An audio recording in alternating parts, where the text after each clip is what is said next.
Good morning प्यारे बच्चों। My self Mohammad Akram और मैं आप सबके लिए लेकर आया हूँ क्लास 12th आरबीएससी का अकाउंटेंसी सब्जेक्ट। जी हाँ बच्चों, इस चैनल के माध्यम से मैं आपको पढ़ाने जा रहा हूँ क्लास 12th का अकाउंटेंसी सब्जेक्ट। और आज हम शुरू करेंगे इसी कड़ी के अंदर chapter number 1 general introduction to partnership. Okay friends, and you have also learnt in previous class 11th about the business types. First sole business, second partnership business, and third company business. Company business is the part of partnership. Okay, now first we look meaning and definition of partnership. What is the partnership? According to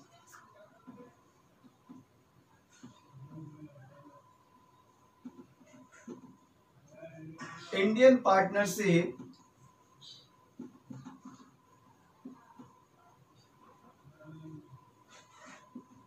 Act 1932, Section 4. According to Section 4 of Indian Partnership Act 1932, partnership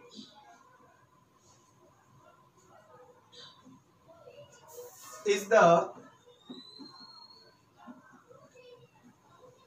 group of persons who has agreed to share the profit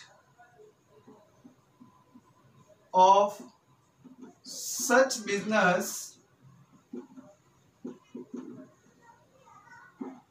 which is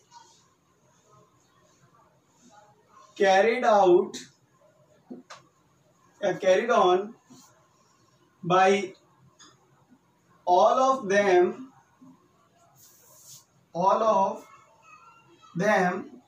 or one of them. Okay students, तो Indian partnership act 1932 की section 4 के according जो partnership की meaning है वो है partnership is the group of persons and who has agreed to share the profit from such business which is carried on by all of them और one of them. यानी कि ऐसे business का profit जो कि उनमें या तो वो सब या उनमें से कोई एक चलाता हो, रन करता हो। ओके, तो ऐसे बिजनेस के प्रॉफिट को वो शेयर करने के लिए आपस में क्या कर रहे हैं, एग्रीमेंट कर रहे हैं। Who has agreed to share the profit of such business. Now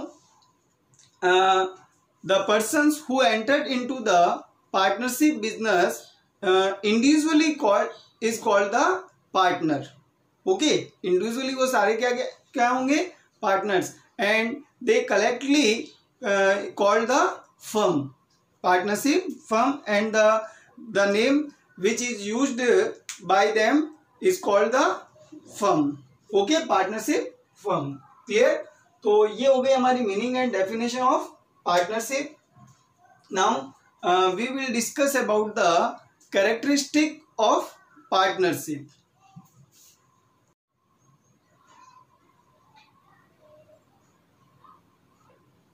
yes students, अब हम डिस्कस करेंगे पार्टनरशिप की कैरेक्टरिस्टिक ऑफ पार्टनरशिप में फर्स्ट है टू और more than two persons.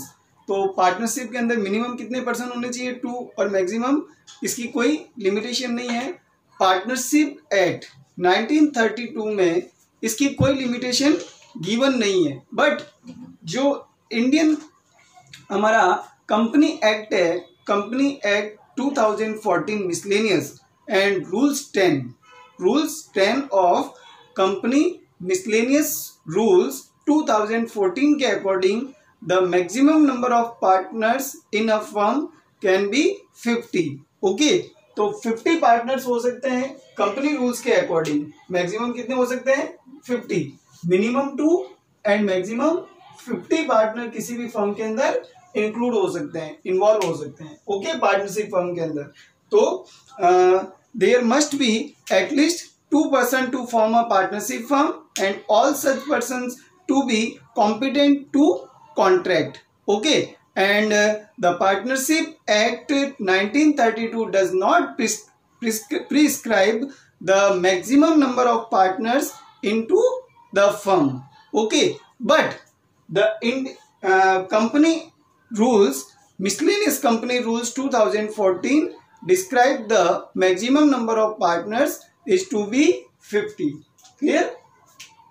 Now second, agreement among partners.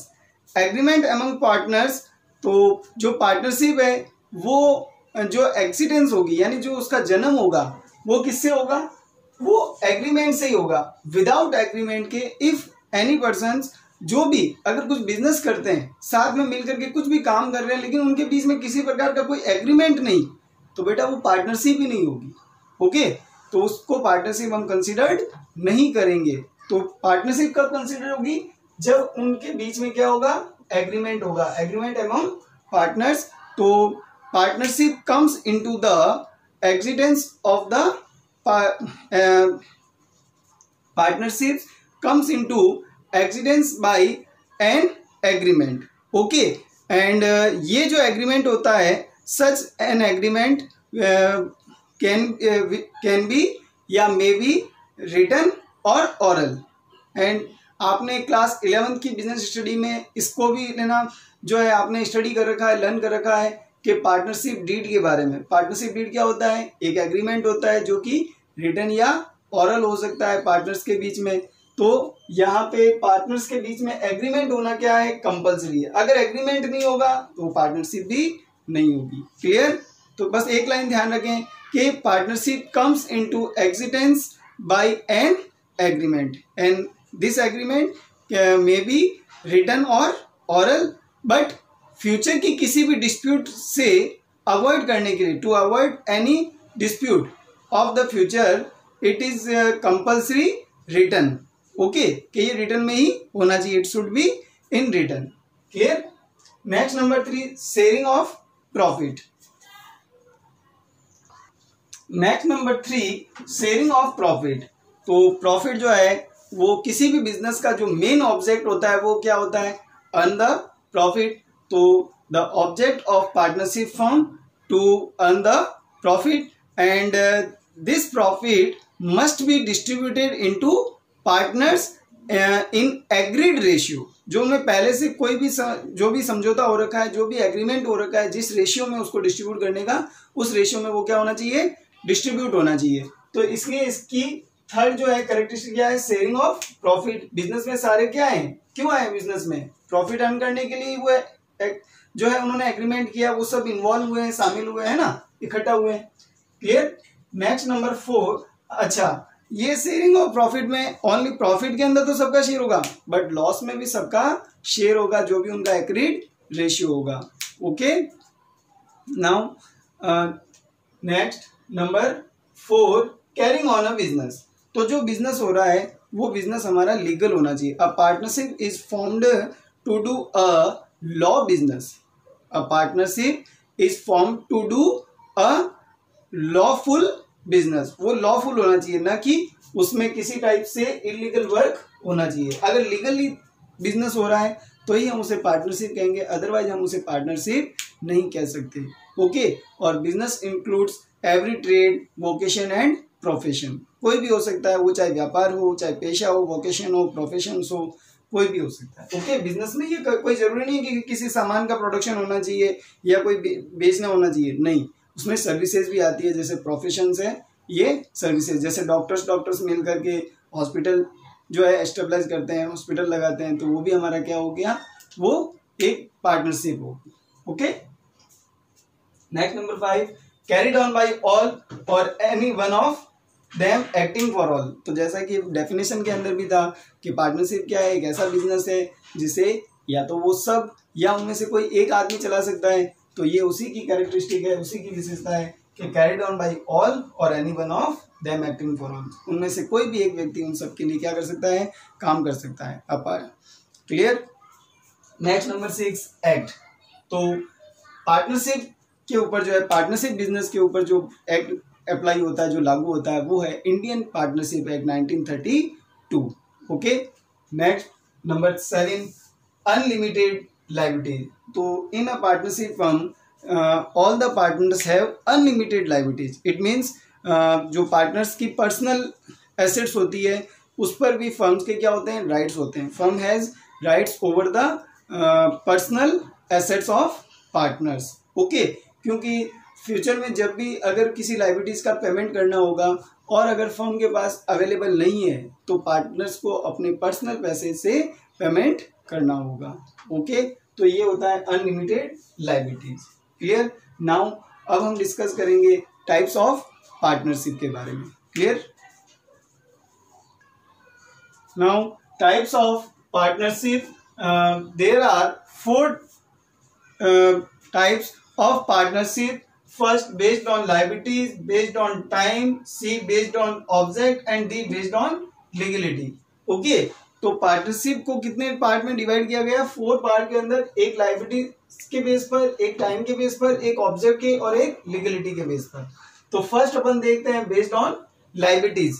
तो पार्टनरशिप जो है बेस्ड ऑन लायबिलिटीज के अंदर 2 टाइप्स की होगी। First limited liabilities and second unlimited liabilities partnership. Okay. Limited liabilities partnership, limited liabilities partnership को शॉर्ट में LLP भी कहेंगे हम, limited liabilities partnership. Okay. And unlimited liabilities partnership ULP, unlimited liabilities partnership. Clear. Now what is the limited liabilities partnership? Limited liabilities partnership is the corporate under Indian partnership act 2008। Okay. तो Indian partnership act 2008 के according ये क्या है? एक corporate यानी एक company, एक निगम है। Okay. And liabilities of partner are limited and the firm has no right over the personal property of partners. यानी कि इस बिजनेस के अंदर सभी ऑल द मेंबर्स, जितने भी मेंबर्स होंगे, जितने भी पार्टनर्स होंगे, उन सब की जो लायबिलिटीज होगी वो क्या होगी? लिमिटेड होगी। आप सबको पता है कंपनी के अंदर जो शेयर परचेज किए जाते हैं तो एक शेयर होल्डर को ओनली उतना ही पेमेंट करना होगा जितने की उसने शेयर परचेज किए हैं कंपनी के, है ना। तो उसकी लायबिलिटीज क्या होती है? लिमिटेड होती है। क्लियर।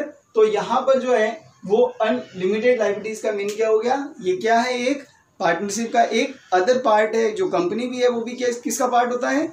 एक पार्टनरशिप का पार्ट होता है। तो लिमिटेड लायबिलिटीज पार्टनरशिप हमारी क्या हो गई कि भाई limited liabilities partnership is the corporate under Indian partnership act 2018। Clear. And under LLP liabilities of a partner is limited and firm has no right over the personal property of partner. Clear. Or opposite it, unlimited, the type of partnership in which the liabilities of all the partners is unlimited is called the unlimited liabilities partnership. And in this the personal property of partners, जो partners की personal property होती है, to the partners are responsible individually और personally, individually and collectively to pay the liabilities of firm. यानी कि वो firm के जो भी पेमेंट लायबिलिटीज है उसको पेमेंट करने के लिए रेस्पॉन्सिबल रहेंगे, है ना, उत्तरदायी रहेंगे। नेक्स्ट आता है based on time. Based on time means first fixed time and non-fixed time. The partnership which has fixed time या जिसको कि हमने फिक्स टाइम के लिए जो है एग्रीमेंट हुआ है तो वो हमारी क्या हो जाएगी? Fix time partnership. For example 3 months, 4 months, 5, 6, 1 year, 2 year, 5 year, 10 year। तो जब वो टाइम जो है वो एंड हो जाएगा हमारा, तो वो हमारी पार्टनरशिप भी क्या हो जाएगी? खत्म हो जाएगी। क्लियर। Okay student. तो बेस्ड ऑन टाइम जो है वो फिक्स टाइम और नॉन फिक्स टाइम। तो फिक्स टाइम के अंदर क्या होगा कि the duration of partnership is fixed, then the by agreement by all the partners is called the fix time partnership. And if the duration of partnership is not fix, then it is called the non fix time partnership. Okay, now next, based on object. First at will and second particular. Okay, तो at will, if the partners wish to continue the business even after the expiry of the fixed term, the partnership becomes partnership will. It means कि जैसे कि मैंने कहा ये fix time वाली partnership है, fix time वाली पार्टनरशिप का जैसे टाइम एंड हुआ, वो टाइम एंड होने के बाद में पार्टनरशिप भी क्या हो जाएगी, एंड हो जाएगी, खत्म हो जाएगी। लेकिन अगर पार्टनर्स की विश है, यानी पार्टनर अगर चाहते हैं कि भाई हम इसको कंटिन्यू रखेंगे, तो अगर वो कंटिन्यू रखते हैं तो इसे हम कहेंगे at will partnership. Okay, at will partnership. अगर वो जारी रखते हैं तो, यानी टाइम पीरियड अगर एंड हो जाए उसके बाद भी उसको जारी रखा जाए। ओके, नेक्स्ट टाइप है particular. Now next particular partnership जो है वो किसी स्पेशल पर्पज से की जाती है। For example, the when a partnership form for a particular adventure और undertaking it is called the particular partnership, and which such partnership comes to an end on the completion of the adventure undertaking. यानी कि जैसे ही वो काम पूरा हो जाएगा, आपका पर्पस पूरा हो जाएगा, वो पार्टनरशिप भी क्या हो जाएगी, एंड हो जाएगी। क्लियर? तो पर्टिकुलर पार्टनरशिप जो है वो किसी स्पेशल पर्पस से या स्पेशल एडवेंचर को या अंडरटेकिंग किया जाता है। ओके, तो उसके लिए जो है हम क्या करेंगे, एक पर्टिकुलर पार्टनरशिप। फॉर एग्जाम्पल, हमें एक जो है कॉन्ट्रैक्ट मिला किसी ब्रिज को बिल्ड करने का, ब्रिज बनाने का अपन को कॉन्ट्रैक्ट मिला, तो अब अगर उसमें 3%, 4%, 5% जो भी है इंक्लूड होते हैं और उस ब्रिज को जो है वो बिल्ड करते हैं, उसको वो बनाते हैं, और जैसे ही ब्रिज कंप्लीट हो जाएगा और पैसा मिल जाएगा, उन सब में डिस्ट्रीब्यूट हो जाएगा और वो हमारी पार्टनरशिप भी क्या हो जाएगी, एंड हो जाएगी। तो वो होता है particular partnership. Clear? Next, number 4, based on legality. First legal and second illegal. Legal partnership. The partnership which is established under the rules and regulation of the country is called the legal partnership. Okay, यानी कि वो partnership जिसके अंदर जो भी country के rules और regulations है उस अकॉर्डिंग उसको स्टेबलाइज किया गया, तो हम उसे क्या कहेंगे, लीगल पार्टनरशिप। और इसके according the partnership which established which is no established according to rules and regulation of the country is called the illegal partnership. Clear? इसमें तो क्या होगा, रूल्स एंड रेगुलेशन के अकॉर्डिंग उसको स्टेबलाइज किया है, और इसमें क्या होगा कि जिसको रूल्स और रेगुलेशन के अकॉर्डिंग स्टेबलाइज नहीं किया गया या जो कि फॉलो नहीं करते हैं, which is not according to rules and regulation. Okay, the partnership which is not followed the rules and regulation of the country is called the illegal partnership, and there are 4 conditions of the illegal partnership, यानी कि 4 conditions है जिसमें एक partnership क्या हो जाएगी, illegal हो जाएगी। क्लियर? तो उसमें फर्स्ट जो है हमारा वो होगा when partnership is established for illegal purpose, यानी उसका पर्पज ही क्या हो जाएगा, इलीगल हो जाएगा, तो वो हमारी पार्टनरशिप क्या हो जाएगी, इलीगल हो जाएगी। फर्स्ट। सेकंड कि when number of partners less than 2 और मैक्सिमम मोर देन 50, यानी अगर किसी पार्टनरशिप में वो मिनिमम 2 से और मैक्सिमम 50 से ज़्यादा हो जाएंगे तो वो पार्टनरशिप क्या हो जाएगी, इलीगल हो जाएगी। थर्ड होता है कि when the business of the firm is not followed public policy, international policy, जो भी पब्लिक पॉलिसी या इंटरनेशनल पॉलिसी है उसको अगर वो फॉलो नहीं करती है तो वो भी पार्टनरशिप हमारी क्या हो जाएगी, इलीगल हो जाएगी। वो उसकी डेफिनेशन के अंदर भी है। And when a person of an alien nation in settled as a partner in firm, यानी कि अगर किसी हमारे एनिमी राष्ट्र का, एनिमी कंट्री का कोई पर्सन अगर पार्टनरशिप में इंक्लूड हो गया, पार्टनर्स के रूप में काम कर रहा है वो नहीं, लेकिन पार्टनर्स के रूप में इंक्लूड हो गया, तो वो पार्टनरशिप हमारी क्या हो जाएगी, इलीगल हो जाएगी। ओके स्टूडेंट्स, तो ये हमने आज किया meaning of partnership, characteristic of partnership and types of partnership. और मैं उम्मीद करता हूँ आप सबको ये जो है वो अच्छे से क्लियर हो गया होगा। तो आप लोग घर पे स्टडी करें और इसके नोट्स बनाएं। हम आपको PDF सेंड करेंगे, आप इसके नोट्स बनाएं। क्लियर? तब तक के लिए गुड बाय।